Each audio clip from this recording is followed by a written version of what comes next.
Hey guys, so my guest today is Zan Perrion from Ars Amorata. Zan to me is someone who is a representative of simple yet rich lifestyle. And when you will listen to the podcast, you will be absolutely able to notice it. Zan is an author. He wrote a book called Alabaster Girl, and I actually met him thanks to this book because I was reading it, and three days after I finished reading the last page of the book, I see Zan walking down the street, literally in the city where I was actually at the moment. So I chased him down, introduced myself, shared with him about how impactful and good the book was, and since that we're in touch. Zan is also a leader and a founder of a company called Ars Amorata, which is coaching company for men, and also a movement that helps men to rediscover beauty in the world, the beauty within themselves, within women, within the world around themselves, and in what the world can offer to them. It's a really interesting approach to the world, and to me personally, it was very inspiring, and I believe it changed me in a way after I finished the book. So yeah, so here you go. I hope you enjoy it. Hey Zane, how is it going? Good. Welcome to my podcast. I'm very glad that you accepted the invitation, and actually, I wanted to provide the guys I work with and the people who follow me some experience with me talking to you, because I can say that being in touch with you and especially reading your book had really changed the way I see women. The changed the way I see seduction, and I just wanted to tell you that I think that Alabaster Girl is a fantastic piece. Thank you very much. Thank you. And I wanted to ask you one thing.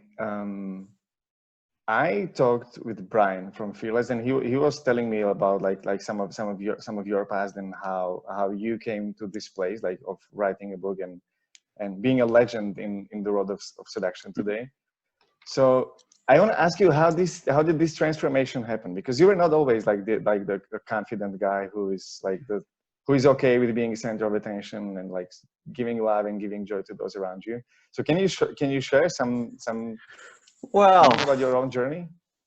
Yeah, I mean, like I didn't have a traditional background, as you know. I didn't go to school. Mm-hmm. Believe it or not, I went to school until I was 13, and then after that, I didn't go to any accredited school after that. But I read a lot, and so I didn't go to college or something, where you would tend to get your social education. That's where you hang out with, make some friends, hang out with some cool kids, or try to, and I didn't really have that social education. So when I came out of the forest, because I was living in the forest, when I came out of the forest at around 19 years old, 18, 19, I had no idea. And I got my social education from romantic comedy movies, which I think, you have to run after the girl with flowers and assault her time. And, so I really had a really hard time in my 20s, and I was completely lost. And basically in my 20s, I was lost and scratching my head going, what? How come that's not working? How come other guys have girls, or what? And when I would get a date or something, I was so available and so needy and so insecure that they just like, okay, nice meeting you. And they would, they would leave me. And, in my 30s, but I kept going. In my 30s, I started to get some, wait a minute, maybe it's this and maybe it's that. And I'm very introspective. So I did a lot of thinking, and I went to the bar every night, not every night. I went like 4 nights a week to a bar for 20 years, different bars for 20 years. So I put in my 10,000 hours of observing the social scene, and I watched guys, and I watched women, and I watched the way they interacted and the way things flowed. And I started to get this idea and started to get this feeling. So it was a very, you know, you said what changed for me, 20 years of it was an overnight transformation of 20 years. And then, so in my 30s, I started to get it. And my 40s, I hit the road and started to talk about it and to write the book, The Alabaster Girl, and that sort of thing. So it was not an overnight, it wasn't a sudden thing. You couldn't point to one instance of where, oh, now I get it. Mm-hmm. And I had no teachers, you know, there was nobody doing any kind of coaching about this at all when I was young, you know. Yeah. Tried to figure it out. I remember when we met, basically I chased you down the street because it was really a beautiful coincidence. I finished reading your book 3 days before I saw you walking in the streets of Bucharest, and I have never seen you before that. I wasn't even sure if that's you. So like, I just chased you and asked you like, hey, are you Zan? And so, and since then we talk. But one thing I noticed really is that when you said to me that earlier in life you had this like experience that you did not feel involved, and because of that, like involved within the group, and because of that, when you are with a group of Yeah. people, you make sure that no one is left out. And when Yeah, I didn't feel included. Yeah. yeah, and I could really see that, how you do that, and I think this is not really about seduction or about women, but it's like a social skill that makes everyone feel good without you being like, by making other people center of attention, or like by making them feel involved. And I could feel it myself in that party where I was the only one who I didn't know anyone except from you, who I met like one day before, and you made me feel that way. So like it's really Yeah. it's really an amazing thing and an amazing skill. Yeah, I appreciate that. I mean, like, yeah, I think that's naturally homegrown in me, is that, you know, my mother raised us 6 kids. I had 5 brothers and sisters, and she raised us and we were poor, and she was a single mother in the north of Canada, and we were quite poor. And so we kind of picked on in school and didn't have nice clothes and, you know, nice things. And my mother really did her best to, you know, she made our clothes and stuff like that. And so I was the one that was I was the last kid picked on the team when they're picking, okay, you for whatever sports, you know. I was the last kid picked on the team, and I was just like this left out chess playing nerd, you know. Did you play chess? I did back then.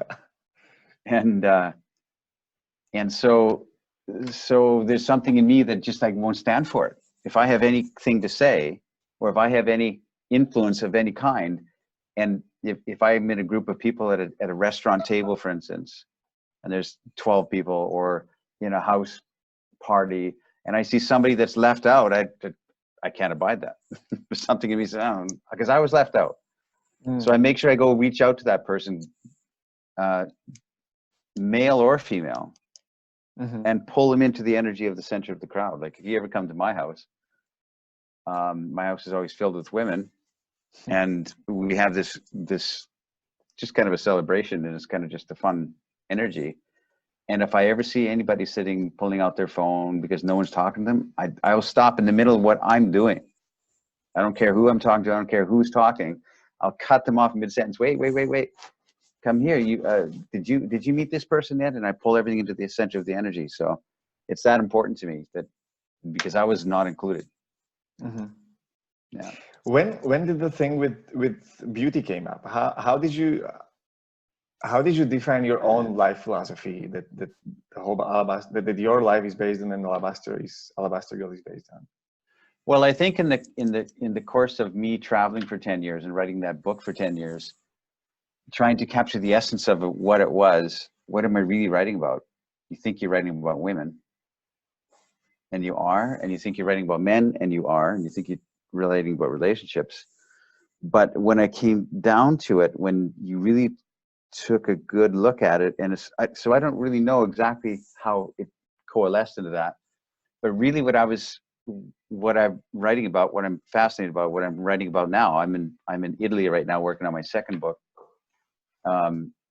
is that concept that our modern age has turned its face away from beauty.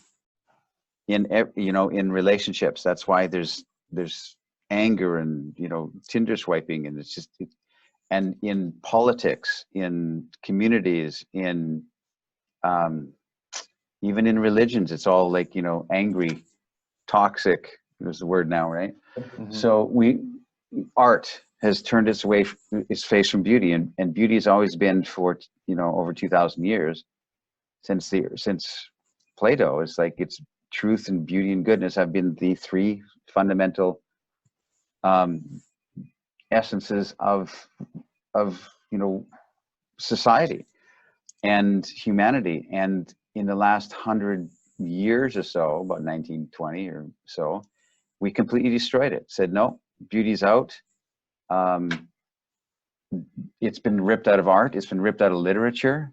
Literature is all about, look at me, how fancy I'm writing now.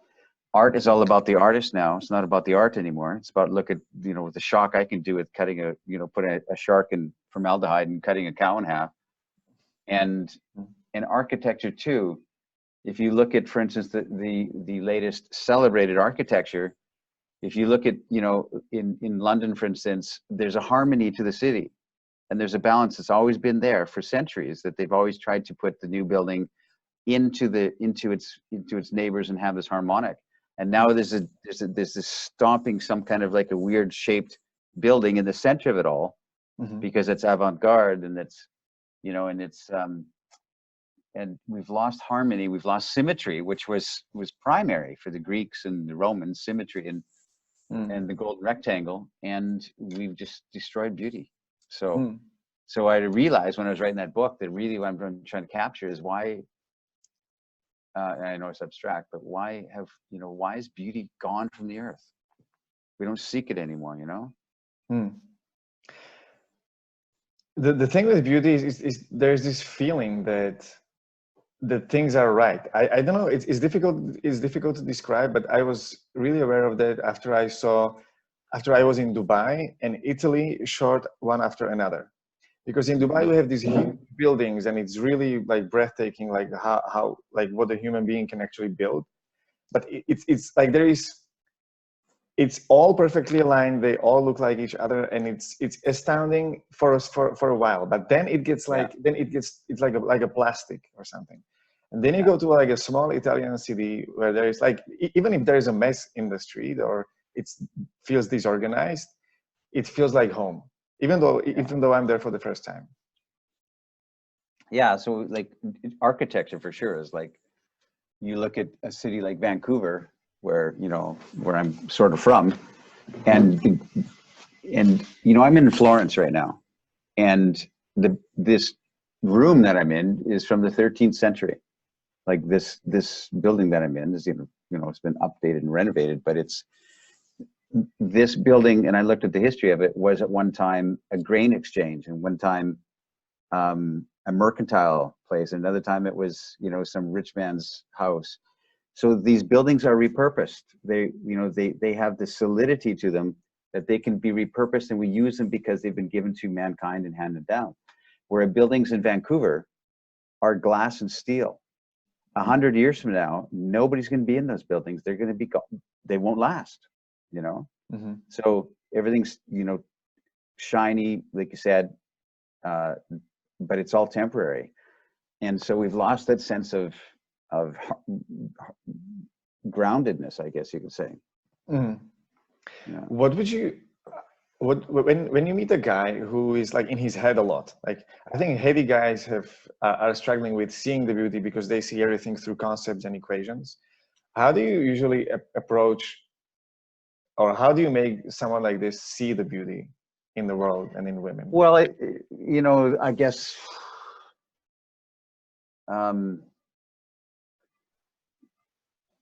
I guess the answer to that, Aristotle said that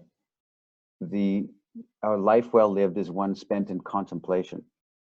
And what we don't do is don't contemplate. We don't look out a window and wonder, We get out of, the first thing we do when we wake up in the morning is grab our phone and start to swipe and see, what all the, the pings that came in over the night. And we don't have, and then we get out of bed, we check our email, we grab some breakfast maybe, we rush off to work, we rush through our work, we come home, and because we want to have an interesting life now, we go to our karate lessons, and we go to, and we just fill up our space of time so that we feel like we're living a life. We're not just, you know, and what we don't do is put a lot of contemplative times in there where you can just sit and look out the window with a cup of coffee and just, you know, wonder about the history of you, the history of your father, history of man, the history of this building you're in, you know.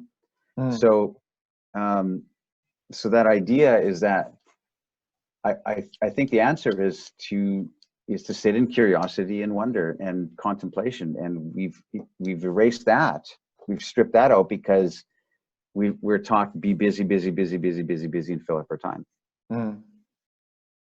I think curiosity, I think curiosity is very key in this thing.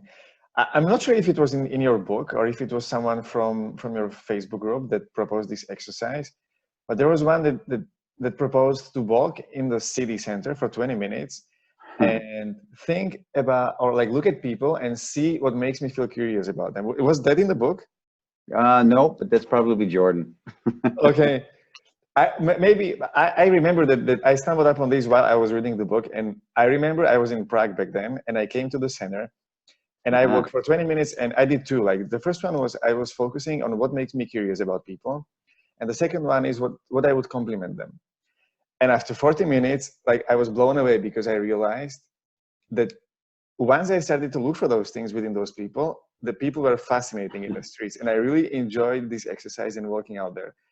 And I remember writing in my journal that like people are not the way they are. People are the way I see them.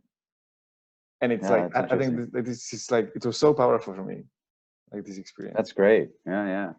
So it's, curiosity is the answer. And I did write this in my book. Curiosity begets curiosity. Curiosity builds upon curiosity. If you're curious about anything, you're naturally good at it.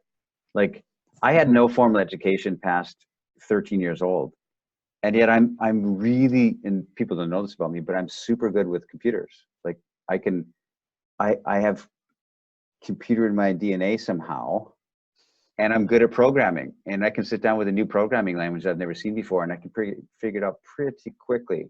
And I can sit down with a new computer program, and I get, because you know software, it's in your, you know, you kind of get a sense of, you can pretty much figure it out fast because I'm curious about it. I'm really curious about it.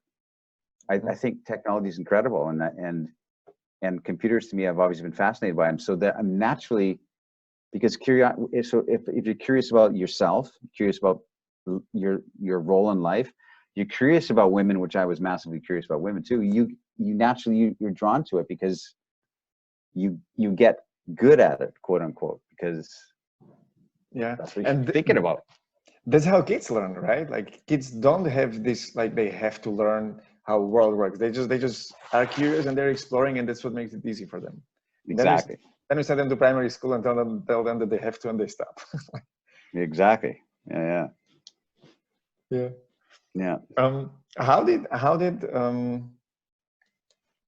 Where did your passion for women appear? I mean, like goodness.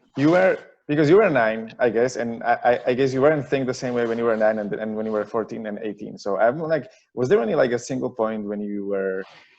Well, I don't know, because some psychologists could probably analyze me and say, well, because of this trauma when you were 4 years old. I don't know. My parents divorced when I was 4, and I was put in foster homes for 2 years, and so I was like kind of isolated and locked in bedrooms and closets and stuff like that for 2 years, and separated from my brothers and sisters. And then I got back together, or somehow my father gathered his children up again and delivered us to my mother. So I was now about 6, and because it was 2 years later, about 4 to 6 years old. And from the time I can remember, so some psychologists could say, well, because you lost your mother at 4 years old, so, you know, etc. And maybe they're right, I have no idea. But I've just been fascinated by girls. When I was a little kid, I like to look at the girls, and I like to be around the girls, and I was fascinated by them. And so I've always had crushes on girls all through school, but I was too shy to say anything whatsoever. Mm. And I wasn't the sports jock. So I was just like, so there's no way you could ever get girls to quote unquote like you when you're a kid. And so I remember I asked this girl out one time for the prom, and it was 7th grade. I left school in 8th grade. Yes, it was 7th grade, and there was a school dance. And this girl was sitting just on the next row to me and one seat ahead. I've never told anybody this. And I remember looking at her all year and thinking, this girl's like, I was completely smitten by her. And I got up my nerve after weeks and weeks and weeks to ask her to go to the dance with me.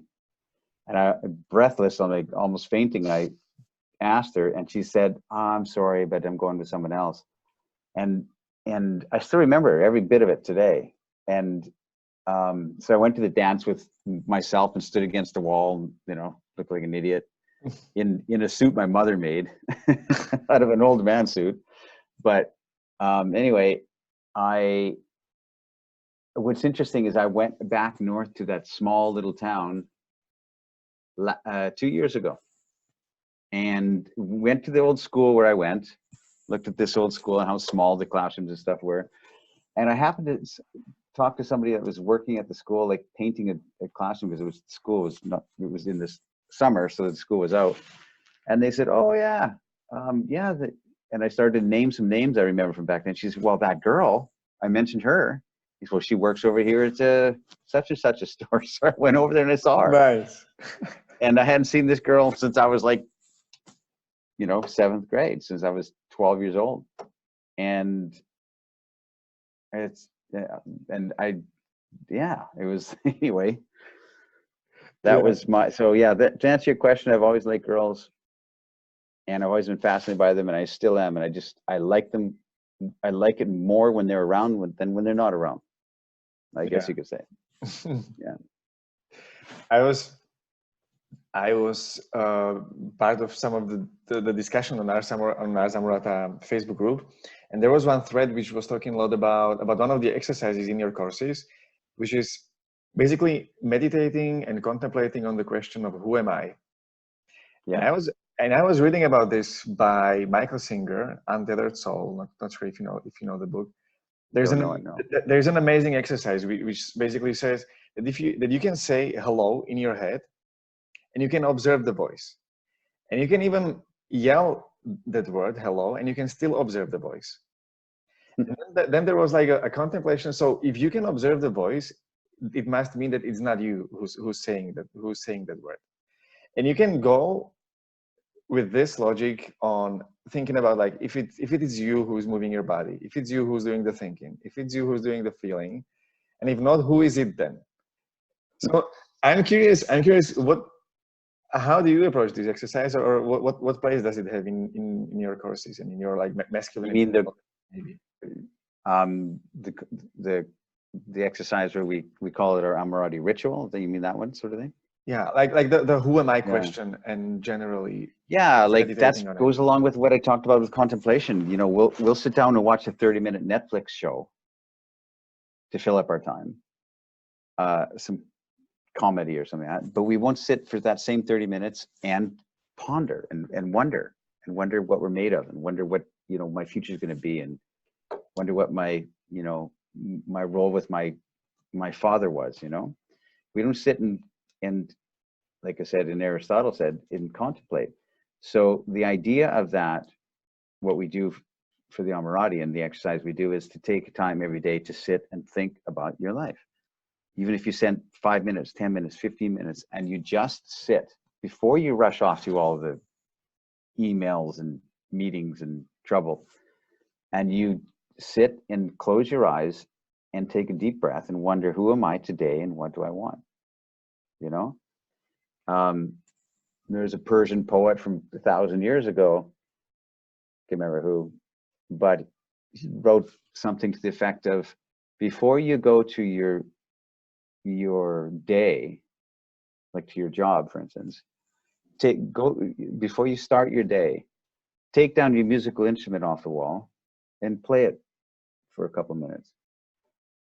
And then when you go to your day, if it doesn't have the same musicality as what you had when you played that instrument for 2 minutes, then stop doing it. And I really believe that, you know. So I think, so yeah, I mean, that's the idea of this, what we call a ritual, because we're trying to reinstate the idea of rituals and ceremonies, and which we've lost. You know, we used to pray before our meals. That's gone. You know, we used to give thanks. We used to have that kind of gratitude, and it's gone. So it's just kind of reinstating some kind of a daily practice, a daily devotional ritual, you know, so that we can have a mindful way of going through life rather than just a reactionary way of going through life. Yeah, because once you're aware of what's going on, you don't have to react that quickly. And when you don't react, you have the steering wheel in your hands much more than as you just like blindly walk through day. And do you think that this is changing today? Like you said that in past, we used to contemplate more. We used to be more present, I could say. Do you see any, like, do you see rise of masculinity movements, or like generally like awareness movements? And do you see this thing coming back to where it was before? Like, well, I think, yeah, I think I'm very hopeful for the future. I'm not pessimistic like most people are. You know, there's a lot of fractionation and a lot of victim, you know, and attacking people and, you know, this kind of stuff. But I don't buy into it. There's a good, great silent minority of men and women who want to have a good, sincere conversation through life and want to have a good path forward and want to be surrounded by beauty and good experiences, you know. So I don't buy any of that nonsense you hear out on the airwaves. And I do think that there is a return. There's a return coming to something of that. Doesn't, you know, like I'm a technophile. I told you that. I like technology. So like people complain about these phones cost $1,000, and I'm thinking, well, yeah, well, imagine what what they replaced that you had to buy 20 years ago. And I was like, when I was a poor young guy, I had to buy a stereo for $1,000 and a video camera for $1,000 and a camera for $1,000 and an alarm clock and a calendar and a map, and you know, and all those things have been replaced by one thing, and we complain about it. It's incredible. If you took one of these smartphones as it is now, with the functionality of it now, and you time traveled back 30 years ago or 40 years ago and handed it to people, they would think it was the greatest technological thing since the beginning of time. They would think, how is this possible? I can now contact my kids when they're, you know where they are with GPS. I can now do this. You know, we would be so shocked by it. But because we got it in small little increments, here's a little pager, and then it turned into a kind of a phone, and then a text, you know what I mean? We complained about it the whole time. We complained about the technology as it got more advanced. We complained about people in their phones, right? And I get that for the disconnection of it. You know, we complain that nobody reads books anymore. My book is 400 pages long, you know, and the attention span is gone, and people don't have the time to read a book anymore. And then you think, is that a bad thing? Because maybe instead of going deep into some kind of knowledge, you get the broad knowledge because you're reading an article here and an article here. I don't know if it's a bad thing. So I like technology, and I don't think we need to strip technology out so we can go back to chopping wood and having kerosene lamps and sitting around in the evening doing, you know, knitting, because and which is contemplative time, right? We don't have to reinvent contemplative time by taking away technology. But I think we need to mindfully. I'm here in working on my book, and I turn this is Sunday, so my internet's on. I did all my phone calls, I did all my emails, I did all that kind of stuff.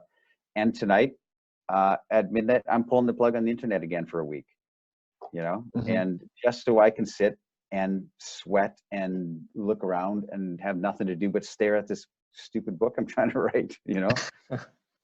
Yeah. That's the beingness, like just being and not having to do anything and just enjoying the moment. But this can be sometimes, this can sometimes be the most difficult thing to do. Like in my case, I have these moments when I enjoy the coffee and I just like look at the sun. But sometimes when the mind is spinning and when the mind is rushing and I have all the to-do list in my head, it's like it just feels impossible sometimes. The great thing about, you know, you have these to-do lists. When I was writing The Alabaster Girl, I was traveling and speaking, and I had invitations all over the place, and I had a busy schedule, and I had marketing guys, and I had web designers, and I had all this. I had a long to-do list, and I was busy, and I realized I'm not going to finish this book because I'm too busy doing enterprise and doing stuff. So one day I turned to Hans, who's my business partner at the time. I said, you know what, I'm out, and I went to Nicaragua for 4 months, and where there was no electricity, where I was in this small little fishing village. Electricity came on once a week or something like that. Mm-hmm. And I sat there for 4 months in the same t-shirt and the same shorts, and I worked on my book, or mostly I slept in hammocks. And I thought about my book a lot. I thought a lot about it, and I didn't have connection to the internet. And when I came back 4 months later to Civilization, which was a real culture shock for me, my to-do list had, wait a minute, it had taken care of itself. It was the most remarkable thing. You go look at your to-do list and it's empty because it took care of itself. It was bizarre. It was the greatest freeing feeling. Come back to Civilization and your to-do list is gone. And it was fantastic. It took care of itself because it just expired. And it was a feeling of fantastic energy, man. Mm-hmm. Could do anything at that point. Yeah. You start fresh, you know? Start fresh with the invitations and this kind of stuff. And you really have it really opened my eyes, you know, like none of the stuff on our to-do list is really that important. We think it is, but you know, you could walk away. You could, you know, we say, well, I have to do this. I have to do that. I have to do this. The only thing you have to do is die. Mm. It's true. You know, it's true. But I think it's similar as you said before. Like it's the small increments. Like you have more and more tasks, and suddenly the ones that were previously not that important become important, and it just keeps expanding and expanding until it devours you completely. And then the best thing to do is exactly what you did. And I think everyone needs to do that now and then. Yeah. And either you come back and your to-do list is fixed, or you broke. Luckily. Yeah. But you know, I'd rather to lose a life of contemplation. I would rather be hungry and be able to have a life of contemplation. Maybe that's being trite, I don't know, or unfair. But I would rather. It is that important for me to come here. Like I've been here for a week now in Italy, and it's been with the internet off until today, and it feels like Nicaragua again. It feels just the most freeing thing, and I have nothing to do but think about my book. And sure enough, I turned on the internet this morning, and there's like 250 little red things on Facebook, and emails, like, you know, 50 emails a day for 7 days. And I'm like, huh. And I just mark it all as red. I'm done. Hey. That was simple. It's an amazing freedom. That it's an amazing freedom in just imagining doing something like this. So like it's amazing. I know so many guys that have come to Bucharest, and my life is pretty simple already. I don't do a lot of. I'm pretty lazy because I want to think and I want to, you know, play my guitar and hang out with girls, and so. I've had dating coach guys come over the years to Bucharest, and they rent an apartment there for 3 months. And I had one guy, I won't mention his name, who was there for months. And I would see him once every 2 weeks. And he'd come over to my house and he'd look around, and I've got 8 girls in my place, and, you know, my girlfriend and all her girlfriends are there. And we're singing a bit of song, having a glass of wine. And he looks around and he would say, you know, I don't know how you do this. He said, because in my house, it's all guys. My house, in my apartment here, it's guys split testing and uploading videos and doing this kind of stuff. And you're surrounded by this energy of female energy and relaxation, and you're essentially retired. And yeah, but and you're and I'm looking at this guy and he's making millions, you know, but I wouldn't trade it. I wouldn't trade it. No, you can have it. I want to have, you know, he said this to me, he said over and over again, he says, you know, my goal is to make $1 million clear, and then I'm just going to relax. And I'm thinking, huh? Because I don't have $1 million, and I'm sitting, and you're in my house, and we're hanging out with girls, you know? Yeah.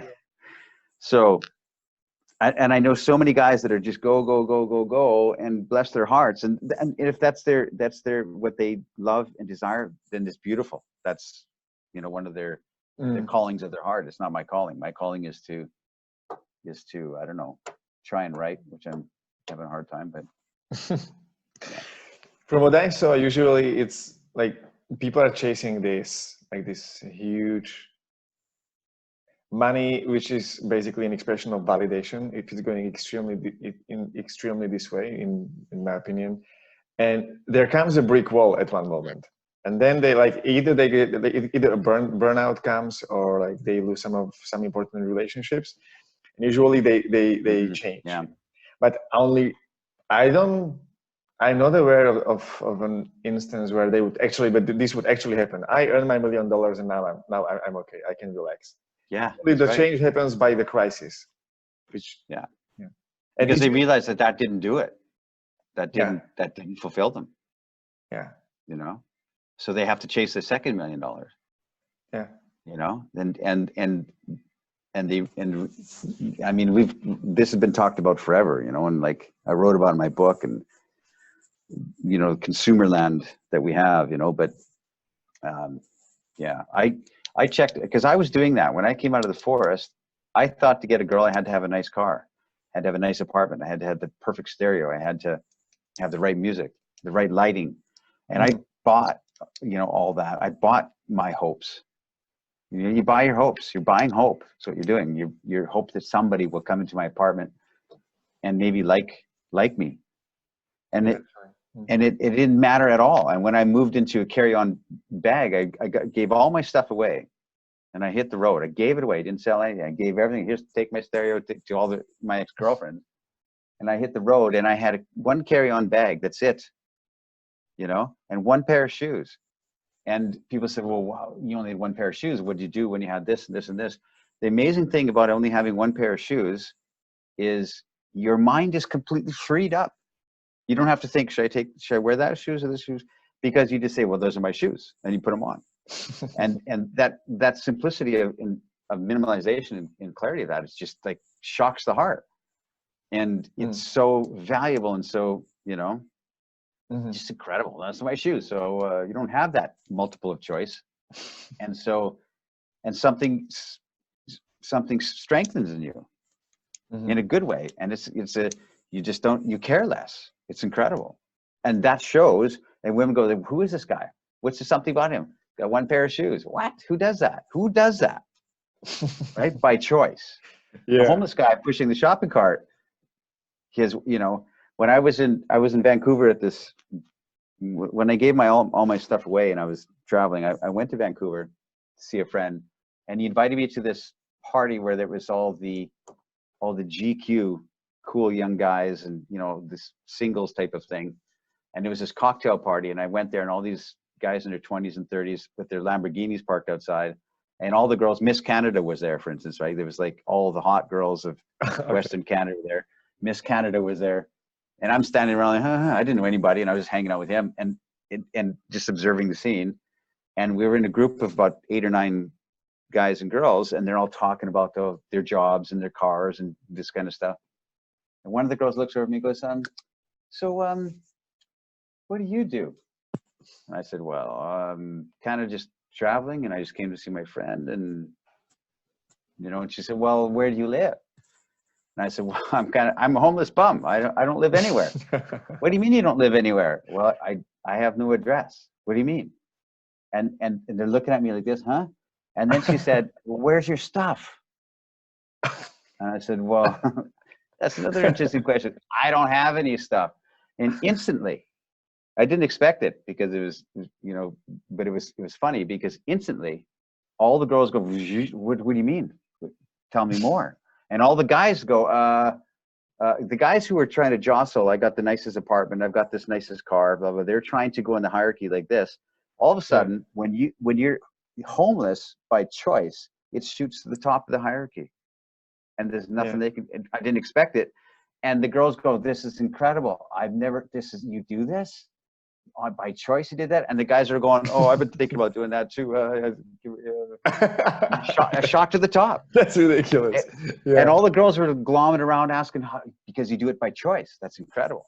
And nobody knows this. Incredible. So we all already have the freedom at the reach of our hands, but it's just like we're complicated it to ourselves, basically. Well, yeah, like I said, we're trying to buy our hopes. Buy our hopes, yeah. Before we wrap up, I wanted to ask you one more thing. How would you define, in your words, seduction? What is seduction, and what's the most beautiful thing about it? Well, I think seduction's got a bad rap, and like people think, well, that's a bad thing. No, I don't think it's a bad thing at all. I think seduction is you opening up, you giving someone what they're craving already, which is to be seen, to be respected, to be desired. Seduction is really to desire something and to give voice to that desire, give expression to that desire, and with full respect and kindness and empathy. But the desire is strong there. That's the opposite of neediness. Strong desires, not needy. And we think they're the same thing, so we hide our desires, And so seduction is giving that playful expression and allowing the others to know that it's okay, because I get it. I know what you're thinking internally. For instance, women are constantly thinking dirty thoughts, believe it or not. Yeah. And so that, and you can wink at them and get it and say, I understand what you're thinking. No, not me. Yeah, you. And it's because because you can give expression to that without judgment. That's the key.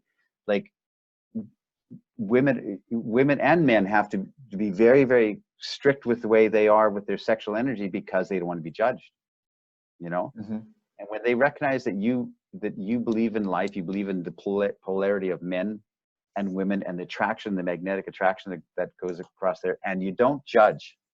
You don't judge. You want everyone to have a good experience in the presence of you, including her, and they can feel that. They'll follow you to the end of the earth, So seduction on that is not manipulation. Manipulation is a stain, And what do you think is the main element that makes the vibe of the word seduction bad today? Is it? Well,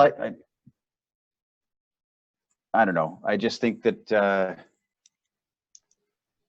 I don't know, because I think secretly we all admire the guy, the Casanovas of the world. We all think, even the women admire him. No, that guy, he's a cad. I would never go near him. But they secretly admire him. And the guys too, I would never be like that. And they're thinking, I wish I could be like that. So because they bring something to the world, which is a playful energy, which is a fun energy, and they represent something that kind of Casanova type represents something that we dream that we could be. And it's in Casanova, I don't know, like the bad rap is because of manipulation. Like the pickup artists, all came along and they were teaching tricks to guys, like how to secretly do this so she doesn't know, and how to manipulate her to your apartment so that you can maybe get her to stay in. And it was not all, but 90% of that whole quote unquote seduction community was about manipulation and how to stack the odds in your favor. I stack the odds in my favor too. I know how to, I want things to be arranged around me the way I want it to be, but I do it in a way that isn't manipulative, and it's an invitation, so there's a constant invitation into this, and they can say, no, I'm good. I'm not interested. I'm married. I have a boyfriend. I got studies. I understand you're still invited. That energy is given out there freely for them to step into it willingly, and that's not manipulation. Mm. You see? Yeah, and it's an honest, like it feels like an honest expression of your internal world and what's going on internally within you. That's right. Which cannot be judged if it's true, right? Yeah, if it's aligned with who you are, right? And the thing is, when guys say, well, you know, how can I speak my truth because I'm not interesting? But your truth is that you're sincere. Like if you see a girl in the food court of the mall and you think she's pretty and you would like to get to know her, those are truths of the universe. That is really how you feel. You're not lying to yourself. You're not lying to anybody around you. You would be lying to her if you said that to her. It's a truth. That's all you know, that you look like somebody that I would like to get to know. That's a truth. And so you know that you are speaking truth. You're authentic, you know? And you can move forward knowing with the sincerity of that I'm sincere. And she might turn around and say, I'm not interested. Go away. I have a boyfriend. Leave me alone. When you were being kind, you know, she might be mean in return, but it doesn't change the fact that what you thought was true to be of the universe. Something that's how you want the universe to be aligned around you. Yeah. Then the question, like the question that would come up sometimes is like, how do you know what's the truth, and how do you know what was the one that's somehow pretending or like programs societally? You mean yourself? The truth of what you're thinking is the truth? Yeah, like how do I know I'm not lying to myself, for instance? Well, you don't know. Like you might really have a strong conviction today, and tomorrow you're not sure about it anymore. But that's what being a man is. You know, it's like we're not sure and put our stake in the ground. The true leaders of the world say, wait a minute, I'm going to make a decision. Boom. And this is how I feel strongly today. Tomorrow I have new light. Oh, okay. Well, I'm going to move that then. I'm going to pull that flag up and put it over here. So it's not bad to change your mind. You know, conviction isn't like stuck in stone and the whole thing. It's saying, I will make a decision. I'll be absolute on it today. And when I have new light given to me, I have new information. Oh, okay. Now, in light of that, I will change, you know?